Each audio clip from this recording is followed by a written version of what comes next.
ஸ்தோத்திரம் செய்து தொழுவோம். மாத்திரை பொழுது மனதில் வைப்போம்.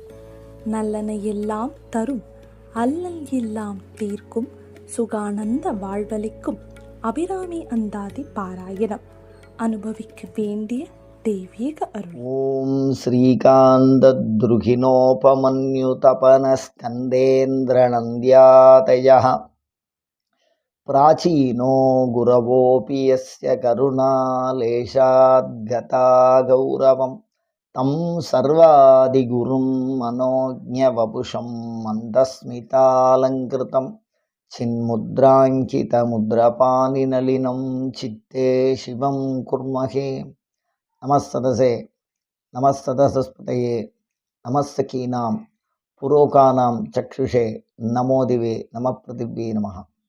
எல்லாம் வல்ல இறைவியினுடைய பெருங்கருணையினாலே அபிராமி சமயத்தின் அந்தாதி குடில் சார்ந்து உங்களை சந்திப்பதில் பெருமகிழ்ச்சி அடைகிறேன். உபாசனை ரகசியம் 108 சிந்தித்து வருகிறோம். கலை பயிற்று கலை அப்படிங்கிறத இன்னைக்கு சொல்ல போகிறோம். என்னன்னா, உபாசனையை அடுத்த வாளுக்கு எப்படி கற்றுக் கொடுக்கறது. ஒருத்தர் உபாசனை எடுத்துன்னு இருக்கா அப்படின்னு சொன்னால் அதை யாரெல்லாம் அவளுக்கு அடுத்த வாளுக்கு சொல்லி கொடுக்கணும், யாரெல்லாம் சொல்லுதல் கூடாது என்பதாக சாஸ்திரங்கள் பரிந்துரைக்கிறது அப்படின்னு சிந்திக்க போகிறோம். இந்த உபாசனை கலையை பயிற்றுவிக்கும் கலையானது மிகவும் ஒரு கடினமான கலை. வேதம் ஆகமம் இது ரெண்டுமே தேவர்களை பற்றி நிறைய விஷயங்களை சொல்லும். அப்படி சொன்னால் அதை அப்படியே எடுத்துக்கலாம் நம்ம. அதுதான் பிரமாணம். அது தேவதைகளை பற்றி சொல்லும்போது பரோக்ஷ பிரியா இவஹி தேவாஹ அப்படின்னு போட்டிருக்கு. இது என்ன அர்த்தம் அப்படின்னா, தேவதைகள் பிறர் கண்களுக்கு புலப்படுவதை தாம் இயல்பில் விரும்புவதில்லை. அதனால் ஒரு தேவதை நமக்கு அனுகிரகம் பண்ணுறது அப்படின்னு சொன்னால் அதை யாருக்கும் தெரியாமல் நம்ம ரகசியமாக வச்சுக்கணும். இதை ஆகமங்கள் சொல்கிற போது சொல்லுவா, ஜபசமர்ப்பணம்னு ஒரு மந்திரம். அதில் குஹ்யாதி குஹ்ய கோப்தாத்ரே அப்படின்னு ஒரு மந்திரம். ரகசியத்திலும் ரகசியமான அப்படின்னு அர்த்தம் இருக்குது. அப்போ ஒரு தேவதையினுடைய அனுகிரகம் ஒருத்தருக்கு கிடைச்சிருக்கு அப்படின்னு சொன்னால் அதை யாருக்கும் வெளிப்படுத்தக்கூடாது என்பதை தேவதை இயல்பாகவே சொல்லப்பட்டிருக்கிறது. தேவதைக்கு சுபாவமாகவே அது பிடிக்கிறது இல்லை. யாருக்கோ ஒருத்தருக்கு அனுகிரகம் பண்ணினால் அவள் தான் அதை ரகசியமாக வச்சுக்கணும். அது முதல் விதி. அப்புறம் அடுத்தது பார்த்திங்கன்னா, நாம் ஏன் சொல்லிக் கொடுக்கக்கூடாது? ஊருணி நீர் நிறைந்தச்சுன்னு சொல்லுவான் வள்ளுவன் சொல்லும்போது. ஒரே ஒரு அறிவாளி, ஒரே ஒரு ஞானி இருந்தால் அது ஊரில் உள்ள அத்தனை பேருக்கும் பிரயோஜனம். யாரோ கண்டுபிடிச்சா ஃபேனை, யாரோ கண்டுபிடிச்சா செல்லை, அதெல்லாம் நம்ம பயன்படுத்திக்கிறோம். எல்லாருக்கும் அது பயனுடையதாக இருக்குது. அதில் எந்த அளவுக்கும் சந்தேகம் யாருக்குமே இருக்க முடியாது. அப்படி ஒரு நன்மை எல்லோருக்கும் கிடைக்கட்டுமே, அதை ஏன் பயன்படுத்தக்கூடாது அப்படின்னு சொன்னால், அதிகமாக தேவதைகளை பற்றி நாம் புரிந்து கொள்வது தவறான கருத்தாக இருக்கும். காரண காரிய அடிப்படையில் ஒரு தேவதையை புரிஞ்சுக்கிறது கஷ்டமாக இருக்கும். ஏன்? அடுத்த விஷயம் என்னன்னு கேட்டால், இப்போ மொழி தெரியாதவா வேற்று நாட்டில் இருக்கான்னு வச்சுக்கோ. உதாரணத்துக்கு அந்த மொழி, அவர்களுடைய தேசம், அவர்களுடைய பண்பாடு, அவர்கள் கருதுகிற முறை, அவர்கள் நோக்குகிற முறை எல்லாம் வேறு வேறாக இருக்கும். அந்த மாதிரி தேவதையை பற்றி இப்படி தான் தேவதை இருக்கும் அப்படின்னு நம்ம மனசுக்குள்ளே நினைக்கிறது தேவதை இல்லை. தேவதை என்று ஒரு இயல்பான, உண்மையான, சத்தியமான, யதார்த்தமான ஒரு பண்பு இருக்கிறது. அதுதான். ஒவ்வொருத்தரை பற்றியும் நம்ம ஒரு கருத்து வச்சுருப்போம். அந்த கருத்து அவர்கள் அல்ல, அந்த கருத்து அவர்களை பற்றிய நம் உள்ள பதிவு. அதனால் நாம் நினச்சிக்கிறதெல்லாம் தேவதை ஆகாது. தேவதைன்னு ஒரு சத் விஷயம் இருக்குது, அதுதான் தேவதை. அதனால் நிறைய தவறாக புரிஞ்சுக்கிறதுக்கு வாய்ப்பு இருக்குது. இந்த யக்ஷினி அப்படின்னு ஒரு சில தேவதைகள் இருக்குது, மோகினி அப்படிங்கிற தேவதைகள்லாம் இருக்குது. இதெல்லாம் மிக அழகியல் கோட்பாடோடு இருக்கும் அப்படின்னு சமூகத்தில் நம்ம பேசின்னு இருக்கிறத நம்ம பார்க்குறோம். தேவதை என்ன அழகாக இருக்கும் அப்படிங்கிற ஒரு பண்புக்கு நம்ம வரோம். ஆனால் சுபாவத்தில் சில தேவதைகளை பார்க்கவே முடியாது, அவ்வளோ பயமாக இருக்கும், அச்சுறுத்தக்கூடிய பெருந்தோற்றத்தை கொண்டதாக இருக்கும். ஆனால் நாம் அப்படி நினச்சிட்டு அது பிரத்யட்சமாக வந்து நிற்கும்போது மிகவும் கடினமான பயந்து அதை அந்த சித்தம் குழம்பி போகிறதுக்கெல்லாம் வாய்ப்பு இருக்குது. அதனால் சில சாதகர்கள் தவறாக அம்பாளை புரிஞ்சுட்டு பிரத்யட்சமாக அம்பாள் வந்து அப்படியே அவர்களுடைய அந்த உள்வாங்குகிற பண்பு இல்லாமல் கொஞ்சம் காலம் கழித்து அது தெரியும். அந்த மாதிரி நாம் தவறாக புரிந்து கொள்வதற்கு அதிகமான வாய்ப்பு இருக்கிறதுன்னு சொல்கிறேன். அதனால் நாமளே தப்பாக புரிஞ்சது சொல்லி கொடுத்தா எப்படி இருக்கும், அதை விட தப்பாக போயிடும். குருடும் குருடாடுமாறே அப்படின்னு திருமூலர் வழி சொல்கிறார் அதுக்கு. அதனால் தேவதை அனுகிரகம் இல்லாமல் நம்ம சொல்லக்கூடாது. அடுத்தது பார்த்திங்கன்னா, பிறருக்கு உபதேசிக்கப்பட்டதை தன் கருத்தாக எடுத்துக்கொள்ளுதல். இப்போ ஒருத்தருக்கு வந்து உபதேசம் பண்ணியிருக்கா, நீங்கள் எலுமிச்சம்பழத்தில் விளக்கு போடுங்கோ அப்படின்னு சொன்னால் யாரோ ஒரு சாமியார் சொல்லியிருப்பா, இல்லை யாரோ ஒரு உபாசகர் சொல்லியிருப்பார். அவள் வந்து விளக்கு போட்டால் அவளுக்கு சொன்னதையே அவள் போடுறா, அது மாதிரி நம்மளும் போடுவோம் அப்படின்னு நினச்சா அது பலனை தராது, வீண் முயற்சி ஆகும். நான் இதுக்கு ஏற்கனவே உங்களுக்கு ஒரு கதை சொல்லியிருக்கேன். எல்லாமே ஒரு காரண காரியத்தோட. ஒரு சன்னியாசிகள்லாம் கையில் ஒரு பாத்திரம் வச்சுருப்பா. அந்த பாத்திரத்தை வச்சுட்டு தண்ணியில் ரொம்ப காலமாக முழுகி அகமருஷனம்னு ஒரு ஜெபம் பண்ணுவாள். அது மாதிரி ஒரு சன்னியாசி வந்து ஒரு கமண்டலம் வச்சுருந்தார். அந்த கமண்டலத்தை அவர் ரொம்ப பொன் போல போற்றி பாதுகாக்கிற வழக்கம் அவள். ஏன்னா அவள் குரு ஞாபகமாக வச்சுருந்தார். அவர் அந்த பொருள் மேலே பற்று இல்லை, குரு ஞாபகார்த்தம். அது அவர் குளிக்க போகும்போது கங்கை கரையில் காலம்பரை போயிடுவாள். யாரும் இல்லாத ஒரு பொழுதாக பார்த்து அவர் ஸ்நானம் பண்ணுறதுக்கு முயற்சி பண்ணார். அப்போ இந்த கரையில் வச்சா இதை யாராவது எடுத்துன்னு போயிட போகிறா அப்படிங்கிற எண்ணத்தில் என்ன பண்ணார், கரையில் கொஞ்சம் மணல் இருந்தது, அதை தோண்டி அதில் லேசாக அதை போட்டு மூடிட்டு சரி நம்ம அகமர்ஷனம் பண்ணிட்டு வந்து எடுத்துக்கலான்னு. திருப்பியும் வந்து எடுக்கும்போது அடையாளம் தெரியணுமோ இல்லையோ, புதைச்ச இடம், அதுக்காக அந்த இடத்துல லேசாக ஒரு மண்ணை குவிச்சார்.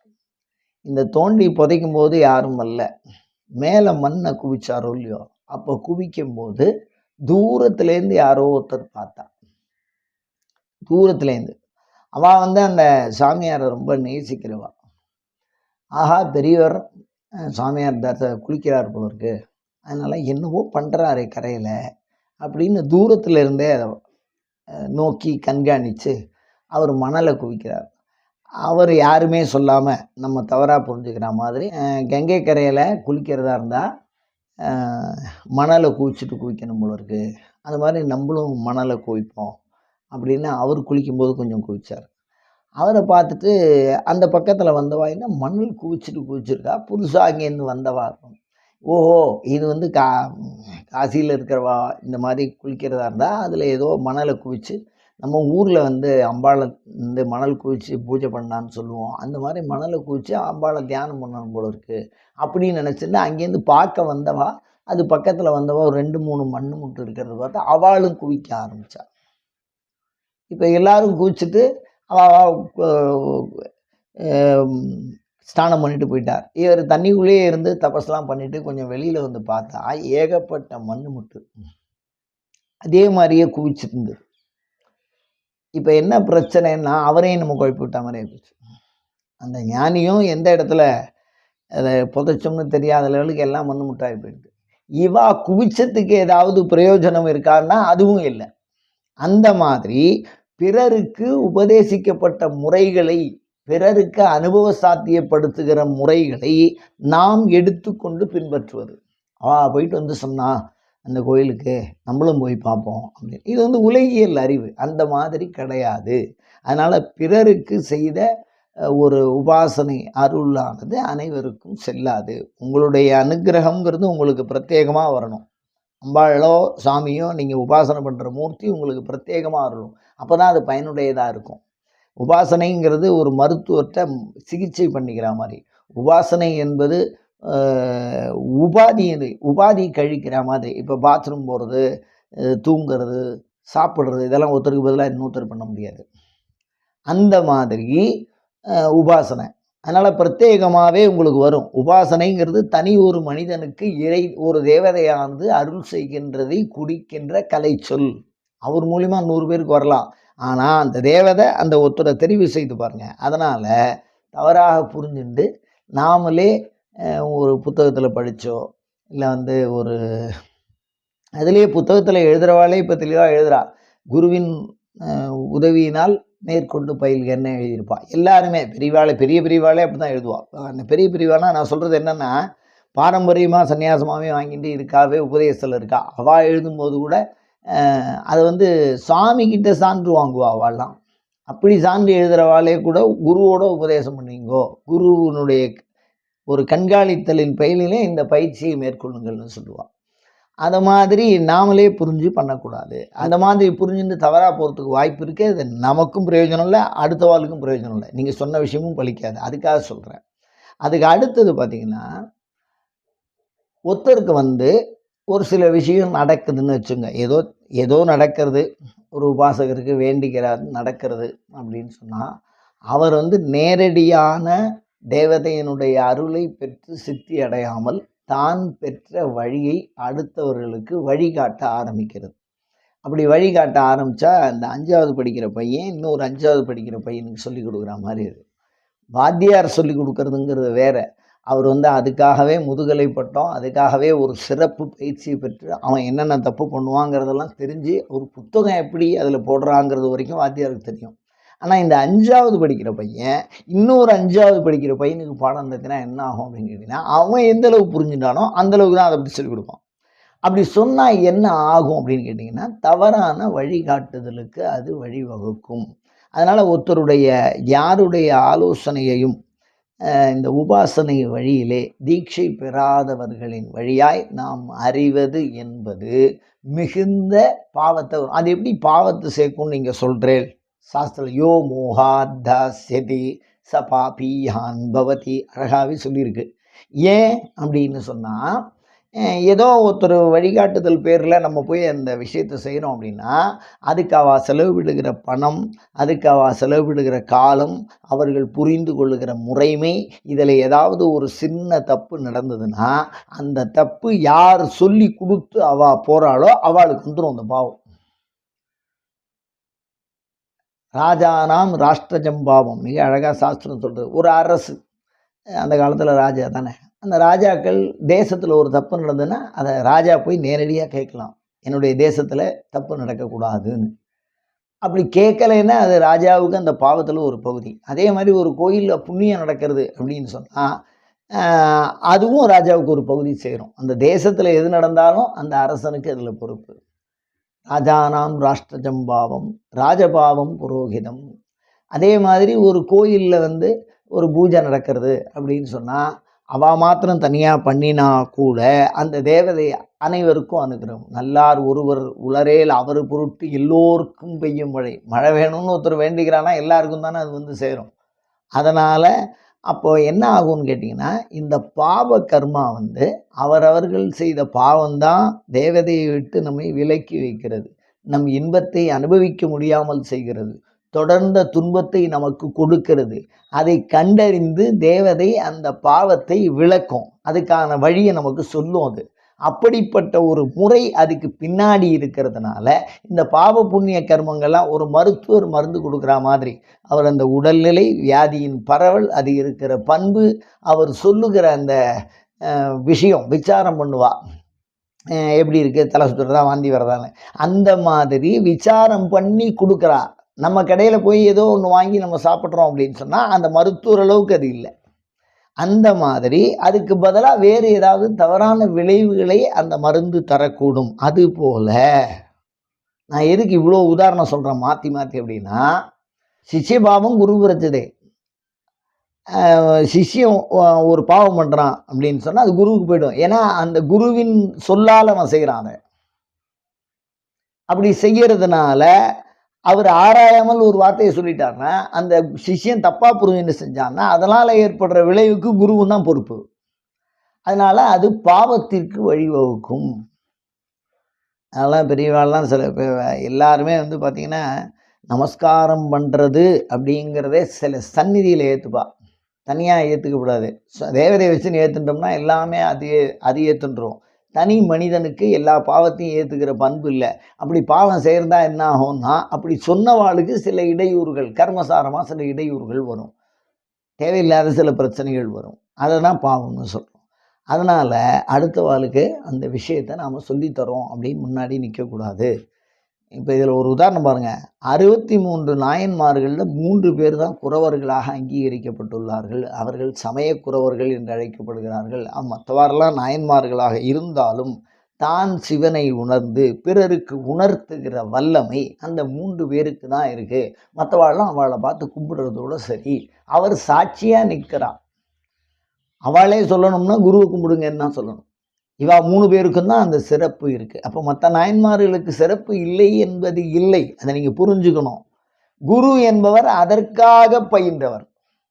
பிறருக்கு பயிற்றுவிக்கும் கலையை பயில்வது என்பது வேறு, தான் ஒரு கலையை கற்றல் என்பது வேறு. அதனால் உபாசனையில் அந்த தப்பை பண்ணவே வேண்டாம் என்று சாத்திரங்கள் பரிந்துரைக்கிறது. அதனால் நாம் அடுத்த வாளுக்கு உபதேசம் பண்ணி செய்கிற அந்த பாவத்தை நம்ம மூட்டை கட்டிண்டா அதுக்கான பண்பு நமக்கு வந்து அந்த விளைவை பலனை தராது.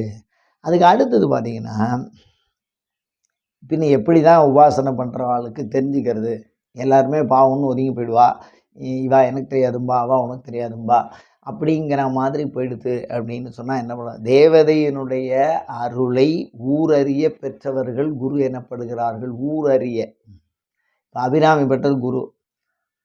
சில மடங்கள் ஊரறிய தேவதை ஆட்கொள்ளப்படும். அந்த ஒவ்வொரு மடமாக இருந்தாலும் சரி, ஒவ்வொரு கோயிலாக இருந்தாலும் சரி, அந்த கோயிலுக்கு ஒரு தல புராணம் இருக்கும். அந்த தல புராணத்தில் அடியவர்கள் அந்த தேவதையால் ஆட்கொள்ளப்பட்ட புராணங்கள் இருக்கும். அந்த புராணங்கள் சொல்லிய வண்ணம் அதில் ஏதாவது சாஸ்திரங்களில் சொல்லியிருக்கோ அந்த தலைமுறையில் நம்ம சுவாமியை எடுத்துட்டு நம்ம பண்ணுறோம் அப்படின்னா, அந்த தேவதை ஊரறிய ஆட்கொள்றதுங்கிறது ஒரு 100 பேருக்கு சேர்த்து அது செய்கிறத வச்சு நம்ம கண்டுபிடிக்கலாம். அந்த மாதிரி அருள் செய்கிறவா அதை செய்யலாம், அந்த உபதேசத்தை எடுத்து வைக்கலாம், அவா மூலிமா நம்ம உபதேசம் எடுத்துக்கலாம். அந்த மாதிரி சில விஷயங்கள்லாம் இருக்குது. அப்போ ஒரு எல்லோராலும் தேவதையே சொல்லும், நீ எல்லாருக்கும் உபதேசம் பண்ணு அப்படின்னு ஒரு குருஸ்தானத்தை அதுவே கொடுக்கும். அதுதான் ஆச்சாரிய பட்டம்னு சொல்கிறா, அதுதான் தீக்ஷா விதின்னு பேர். அதுக்கப்புறம் அவர் சொல்ல ஆரம்பிப்பார். அப்படி சொன்னாலும் அது பிரமாதமாக பழிக்கும். தேவதைகிட்ட வாங்கி சொல்லுவாள். அந்த குருவாக இருக்கிறவாள்லாம் இவா ஜெபம் பண்ணுவாளா, இவாளுக்கு இந்த மந்திரத்தை கொடுக்கலாமா அப்படின்னு அவள் கேட்குறத கொடுக்க மாட்டா. அந்த தேவதைகிட்டேயே பேசி அது என்ன சொல்கிறதோ அந்த வழியை சொல்லுவாள்.